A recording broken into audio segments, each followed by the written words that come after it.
جی next question number 28 ہے سمیع اللہ بھائی کا، وزیر آباد سے پوچھ رہے ہیں کہ اس دور میں جو سب سے بڑا شرک عوامی حکمیت ہے، پھر آپ علی بھائی کیوں خلافت کے اوپر بات نہیں کرتے؟ جی میں خلافت کے اوپر بات کرتا ہوں، باقی لوگ تو صرف خلافت کے اوپر وی لاگز ریکارڈ کرواتے ہیں، ان کو پتہ ہی نہیں ہے خلافت ٹوٹی کیسے۔ مولانا مودودی رحمۃ اللہ علیہ نے خلافت و ملوکیت لکھی تھی اور وہ بھی چند لوگوں تک پہنچی تھی۔ میں نے تو ویڈیوز کے ذریعے کروڑوں لوگوں کو یہ بات بتائی ہے کہ خلافت کو توڑنے والا مجرم کون ہے، کس طریقے سے اسلام سے یہ نظام چھینا گیا ہے۔ تو الحمدللہ میں نے ہی ایکسپوز کیا اس کو۔ میں ماڈرن اسلامک ڈیموکریسی کو یا اسلامک سیکولرزم کو، جس میں ہر مکتب فکر کو اجازت ہو کہ وہ اپنی مرضی کے مطابق زندگی گزار سکتا ہے اور کسی کی مسجد میں کوئی دوسرے فرقے والا گھس جائے اسے نکالا نہیں جائے گا، میں اسے خلافت راشدہ کی ماڈرن فارم سمجھتا ہوں۔ اور میں خلافت کے حوالے سے سب سے بیسٹ ماڈل جو ہے حضرت علی کی خلافت کو سمجھتا ہوں، جو پورے کنسنسس کے ساتھ ہوئی ہے، اوپنلی ہوئی ہے۔ حضرت علی کی خلافت ایک ایسی خلافت ہے کہ جو اوپنلی مسجد نبوی شریف میں حضرت علی نے انکار کیا ہے اس خلافت کو قبول کرنے سے، کیونکہ معاملات بگڑ چکے تھے بنو امیہ کے، ان کو پتا تھا یہ میرے کھاتے میں قتل عثمان کو ڈال دیں گے۔ تو جب سب لوگوں نے کہا آپ سے زیادہ سوٹیبل پرسن کو نہیں، انہوں نے کہا جس نے اختلاف کرنا ہے ابھی کر لے، بعد میں پھر کوئی ایسی بات نہ کرے۔ تو زبردستی جب لوگوں نے ایگری کیا کہ آپ کو بننا چاہیے، پھر انہوں نے یہ بوجھ اٹھایا۔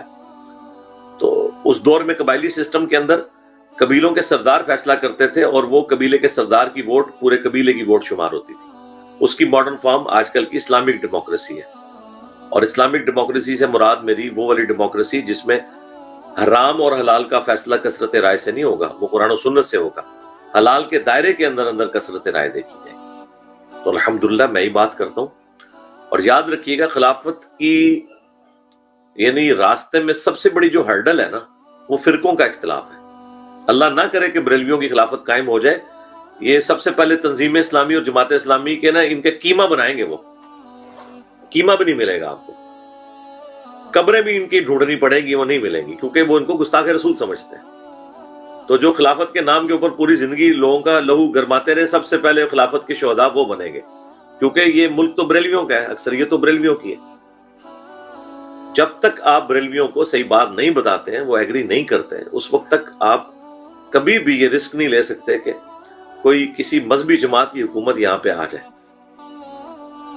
اور اسی طریقے سے اگر آپ اہل حدیث کے ہاتھ میں دے دیں گے حکومت، وہ تو بریلویوں کے مزار توڑیں گے۔ اب جب بریلویوں کے مزار وہ توڑیں گے تو بریلویوں کے مزار تو آرمی چیف نہیں توڑوا سکتا، پرائم منسٹر نہیں توڑوا سکتا، مجھے کو داتا دربار کوئی جو ہے وہ اس کو توڑ کے بتائے، جتنا بڑے سے بڑا مرضی مواحد ہو کوئی، ملک کے اندر آگ لگ جائے گی، کیونکہ اکثریت بریلویوں کی ہے۔ جب تک آپ ان کو تیار ہی نہیں کرتے کہ انہوں نے اسلام کے مطابق چلنا ہے، جس طرح کہ نبی علیہ السلام نے کوئی گریلا وار نہیں کی ہے، کوئی خلافت اس حوالے سے قائم نہیں کی ہے کہ آپ نے گریلا وار کر کے تو بت توڑوا دیے ہو، نہیں۔